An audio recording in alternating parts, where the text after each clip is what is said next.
Indonesia is the most beautiful land in the universe. The land where we were born. The nation where we grew up. So many colors that live together in peace. With a million timeless treasures. With an abundance of natural wealth. Indonesia is not just wonderful. Indonesia is a wonderland.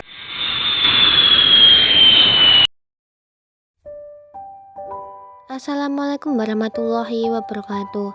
Salam Om Swastiastu, Namo Buddhaya, salam kebajikan. Sebelumnya, perkenalkan nama saya Nurul Imania Elsa Febrianti dari Prodi Psikologi Fakultas Ilmu Sosial dan Budaya Universitas Trunojoyo, Madura. Oke, di sini saya akan menjelaskan mengenai 3 poin yang termasuk dalam tugas UAS mata kuliah Pancasila semester pertama, yaitu yang pertama, Pancasila sebagai dasar negara, yang kedua, Pancasila sebagai ideologi nasional atau negara, dan yang ketiga, Pancasila sebagai sistem filsafat. Oke, yang pertama pengertian dari Pancasila. Pancasila terdiri dari 2 kata bahasa Sanskerta, yaitu panca berarti 5 dan sila berarti prinsip atau asas. Pancasila merupakan pedoman kehidupan berbangsa dan bernegara bagi seluruh rakyat Indonesia.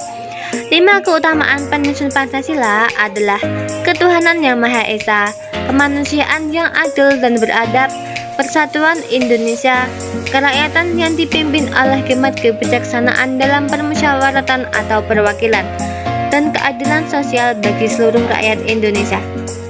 5 keutamaan tersebut tercantum pada paragraf keempat preambel atau pembukaan Undang-Undang Dasar 1945. Pengertian dasar negara meliputi arti yaitu basis atau fundamen, tujuan yang menentukan arah negara, pedoman yang menentukan dan mencapai tujuan negara dalam kedudukannya sebagai dasar negara.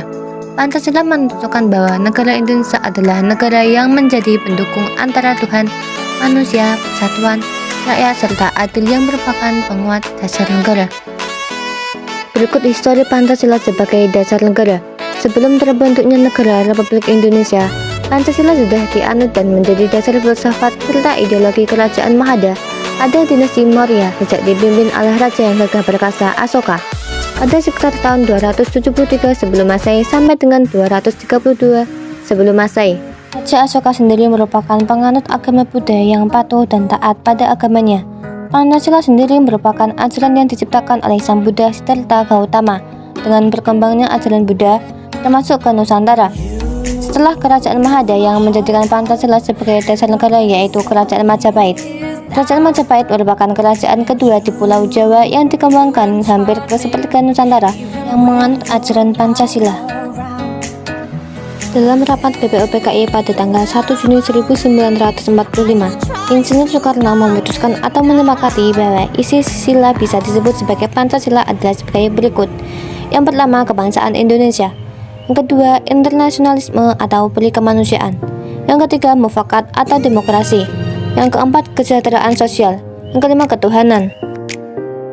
Dari waktu ke waktu dalam sidang BPUPKI ini pada akhirnya disepakati lagi bahwa isi Pancasila adalah sebagai berikut. Yang pertama, ketuhanan yang Maha Esa. Yang kedua, kemanusiaan yang adil dan beradab. Yang ketiga, persatuan Indonesia. Yang keempat, kerakyatan yang dipimpin oleh khidmat kebijaksanaan dalam permusyawaratan atau perwakilan. Yang kelima, keadilan sosial bagi seluruh rakyat Indonesia. Berikut Pancasila yang mempunyai hierarki dalam setiap sila-sila dalam Pancasila yang juga mempunyai wujud kebetulan terhadap bangsa Indonesia yaitu sebagai berikut. Yang pertama, ketuhanan yang Maha Esa, yang mempunyai arti bahwa negara dan bangsa Indonesia mengakui adanya Tuhan dan mempercayai agama serta melaksanakan ajaran-ajaran agama yang dianut oleh bangsa Indonesia. Berikutnya sila yang kedua sampai sila kelima merupakan sebuah aksioma dari sisi humanisme bangsa Indonesia itu sendiri. Oke, sekian penjelasan mengenai Pancasila sebagai dasar negara. Berikutnya saya akan menjelaskan mengenai Pancasila sebagai ideologi negara atau nasional. Pancasila sebagai ideologi negara dibagi menjadi 3, yaitu ideologi komunis, ideologi liberalisme, dan ideologi Pancasila. Pertama, ideologi komunis. Pada abad 19, komunisme adalah sebuah paham atau ideologi yang menjadi bahan pembenaran mengenai paham kapitalisme. Di masa itu, paham ini lebih mengedepankan ekonomi. Hal itu menjadikan petani atau buruh menjadi bagian dari produksi. Paham ini mempunyai prinsip bahwa semua diperorientasikan sebagai milik rakyat. Maka dari itu, paham ini beranggapan bahwa semua alat produksi harus dikuasai oleh negara demi kemakmuran rakyat secara merata. Yang kedua, ideologi liberalisme. Liberalisme dapat dikatakan sebagai ideologi yang begitu menyatu dalam kehidupan masyarakat barat, namun tidak lepas dari kritik. Yang ketiga, ideologi Pancasila. Ideologi dapat dibedakan menjadi dua pengertian, yaitu ideologi dalam arti luas dan ideologi dalam arti sempit. Dalam arti luas, ideologi menunjuk sebagai pedoman hidup di semua segi kehidupan, baik pribadi maupun umum. Yang kedua, ideologi liberalisme. Liberalisme dapat dikatakan sebagai ideologi yang begitu menyatu dalam kehidupan masyarakat barat, namun tidak lepas dari kritik. Yang ketiga, ideologi Pancasila. Ideologi dapat dibedakan menjadi dua pengertian, yaitu ideologi dalam arti luas dan ideologi dalam arti sempit. Dalam arti luas, ideologi menunjuk sebagai pedoman hidup di semua segi kehidupan, baik pribadi maupun umum. Sedangkan dalam arti sempit menunjuk sebagai pedoman hidup dalam bidang tertentu. Sebagai ideologi negara merupakan ideologi mayoritas warga negara tentang nilai-nilai. Selanjutnya, perbedaan ideologi Pancasila dengan liberalisme dan komunisme. Yang pertama, ideologi Pancasila dengan liberalisme. Pancasila memiliki perbedaan, yaitu yang pertama, kepemilikan individu dibatasi pada kepentingan yang tidak menjadi hajat hidup orang banyak. Yang kedua, bercampurnya aspek kepemerintahan dengan agama. Yang ketiga, masih adanya pembatasan oleh pemerintah dan agama. Berikutnya, liberalisme memiliki perbedaan, yaitu kepemilikan individu tidak dibatasi sama sekali. Yang kedua, aspek pemerintahan dan keagamaan dilarang untuk dicampur adukan. Yang ketiga, penolakan terhadap pembatasan oleh pemerintah dan agama. Yang kedua, ideologi Pancasila dengan komunisme. Pancasila memiliki perbedaan, yaitu yang pertama, hak milik pribadi dan negara dipisahkan dengan jelas dan diperbolehkan sesuai peraturan. Yang kedua, menimbulkan adanya kelas dalam masyarakat dengan penanganan masing-masing. Yang ketiga, pemerintah yang demokratis. Selanjutnya, komunisme memiliki perbedaan. Yang pertama, penghapusan seluruh hak milik pribadi dan negara menjadi hak milik bersama. Yang kedua, terciptanya negara tanpa kelas. Yang ketiga, pemerintahan cenderung otoriter agar rakyat dapat diatur sepenuhnya. Penjelasan mengenai Pancasila sebagai ideologi negara. Selanjutnya, saya akan menjelaskan mengenai Pancasila sebagai sistem filsafat.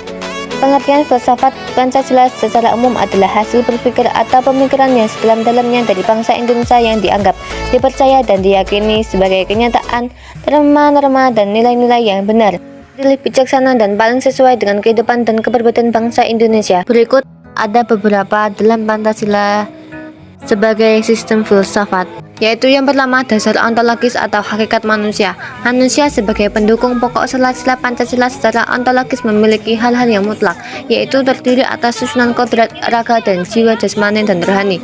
Yang kedua, epistemologis Pancasila. Dasar epistemologis Pancasila pada hakikatnya tidak dapat dipisahkan dengan dasar ontologisnya. Pancasila sebagai suatu ideologi bersumber pada nilai-nilai dasarnya, yaitu filsafat Pancasila. Yang ketiga, aksiologis Pancasila. Aksiologis merupakan cabang filsafat ilmu yang mempertanyakan bagaimana manusia menggunakan ilmunya. Aksiologis adalah istilah yang berasal dari kata Yunani, yaitu aksio yang berarti sesuai atau wajar, sedangkan logos yang berarti ilmu.